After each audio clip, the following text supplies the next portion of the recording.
Welcome back. This is the third video for Lecture 17 on modern Christianity, and we're going to be covering the 19th and 20th centuries in this lecture, but it'll be pretty brief, but there are some things I would like to highlight.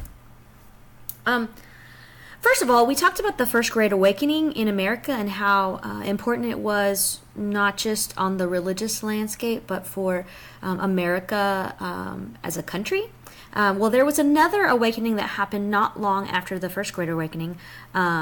This would be in the early 19th century, and it was, of course, called the Second Great Awakening, which started with a series of revivals coming out of a lot of the universities, actually, in the United States. In these revivals, there was an emphasis on personal piety or devotion to God. And so there were a lot of results for America that came out of the Second Great Awakening. There was a lot of growth in several denominations, the Baptist denomination, the Methodists, and the Presbyterians. If you live here in North Carolina, you're from the South, you know there are lots and lots of Baptist churches everywhere, and many of these sprung up during the Second Great Awakening. Another thing that happened was the temperance movement. Basically what that did was there were a bunch of women especially that rose up and said we need to ban alcohol, and the reason was this was after there were a lot of factories and things like that. So men were working, 12, 15-hour days, hard physical work, and then they would get off, and then they would go to a saloon or a bar, and alcohol was very cheap, and so they would get drunk. They would spend their paycheck, they would come home, and the families, are starving. This happened a lot. And so the women said, we need to rise up and do something about it, so we're going to blame alcohol for it. And so there was a huge surge of people trying to ban alcohol. And for a while, they did do that. If you remember in American history, they did ban alcohol. Now, people always found ways to get alcohol to places they wanted to, and there were speakeasies, little clubs that were behind restaurants and things like that where they would have alcohol. So eventually, they stopped doing that. But it really was about how hard it was after the Industrial Revolution started, when men were working very hard, women were staying at home, and then just because of all the work that the men were doing, they had to find a release, I guess, and so they did it through alcohol.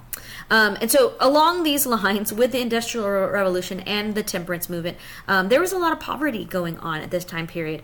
Also, slavery was still widespread.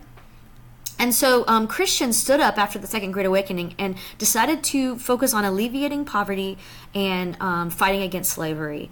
Though I will say there were Christians in the South who supported slavery because it benefited them as landowners and plantation owners and things like that. But the people who opposed slavery, the abolitionists, especially in the North and the East, were Christians. So it was a Christian movement that started the fight against slavery.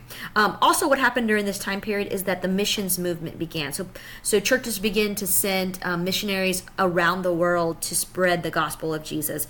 And so this was a very important act of the church during this time period. The one person I want you to remember from the Second Great Awakening is Charles Finney. He was an interesting guy. He was a very dynamic preacher, and he preached to many, many different people. But he had some strange methods. He would have an anxious bench, where if people from the town would bring their friends who maybe didn't go to church or haven't had a conversion experience, he would sit them down on that bench, kind of highlighting the fact that they weren't devoted Christians, and then he would pray for them by name. It was pretty intense and invasive.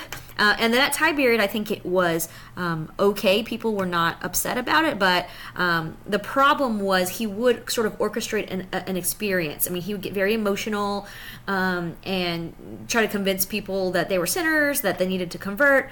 And sometimes, when you're in an emotional situation and someone is trying to convince you of something, you make a decision, but it's not something that sticks, that doesn't take root. And I think that happened quite a bit during this time period.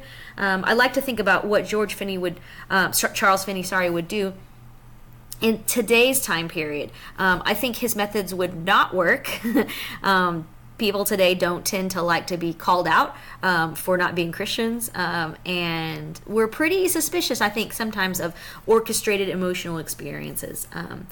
So I'm not sure he would have the same success as a preacher today as he did in the Second Great Awakening, but he is someone to remember and know that he is a good representation of what was going on during the Second Great Awakening. Other things going on during the 19th and 20th centuries, liberalism starts. Now, if you watch, I don't know, Fox News or, conservative radio, you might get the idea that liberal is a bad word.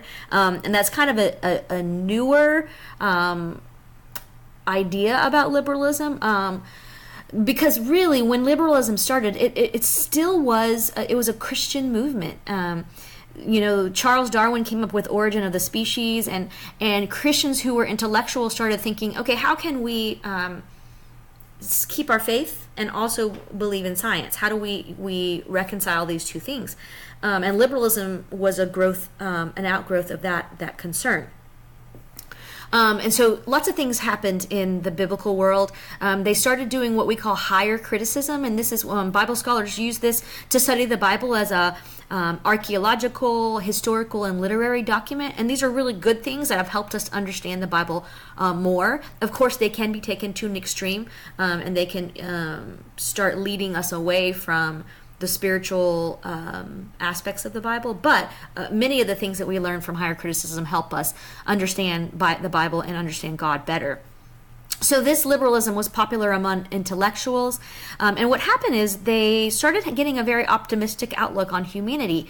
They started believing that if we read the Bible, if we use reason, if we study, if we try to change the world, that we can change the world. Humans have great potential for that. And so this idea about the end times, called post-millennialism, grew out of this time period. The idea that we can work to make the world a better place, and because of our efforts, eventually we will have Jesus come back sooner. So it's kind of an interesting idea. We can bring the kingdom on earth from the work that we do. And it's kind of an extension of what Jesus said. Jesus comes and says, the kingdom of God is near, and people who follow Jesus will be participating in the kingdom. So this is kind of an extension of that. But a lot of the more conservative people didn't like this idea. They still wanted to focus on sin. They still wanted to focus on the depravity of human beings. And they also wanted to focus on the Bible as more of just an emotional, spiritual document, and not as literature or as a historical maybe they would want it to be a historical document, but not as something that we can study in a historical way. So the response to liberalism was fundamentalism. And this was groups of people around America decided that they wanted to pinpoint what was most important to Christianity. And they believed these 5 beliefs, these fundamental ideas, were key in Christianity. So they believed that the virgin birth was very important. This is a response really to a lot of the more liberal Christians saying it doesn't really matter if Jesus was a virgin, born of a virgin. That's like sort of a mythological idea. And so these conservative fundamentalists decided, oh no, the virgin birth is very important. We have to believe in it.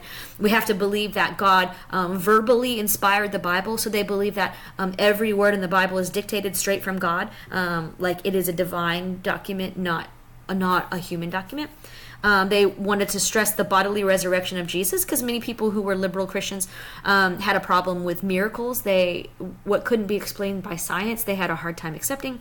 They wanted to focus on the visible second coming of Christ, and they also had a particular idea about atonement, the satisfaction theory of atonement, which is kind of a complicated theological subject that we'll probably talk about later.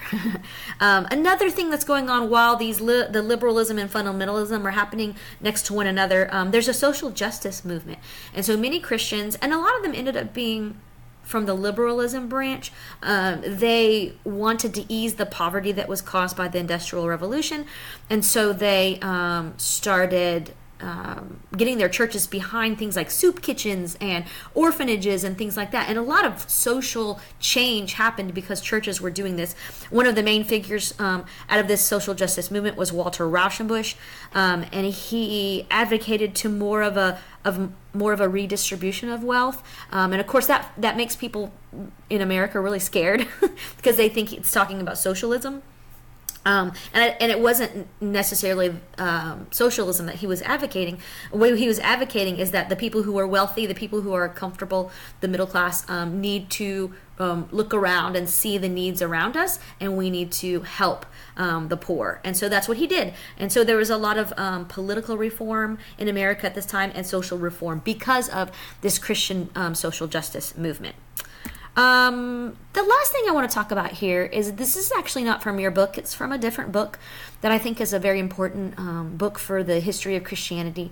And it's called Streams of Living Water by Richard Foster. I think it was only written about 25 years ago. But what's great about this book is he looks through the whole history of the church.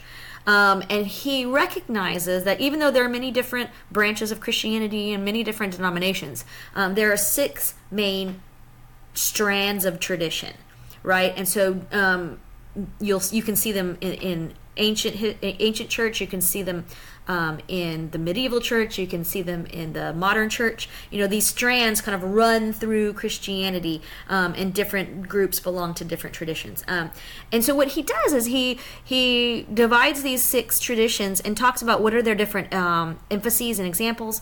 And he says, as Christians, we should try to actually incorporate all of these traditions into our lives. So he has this little wheel. Let me see if I can get you to see that. If you see on the screen right here. There we go.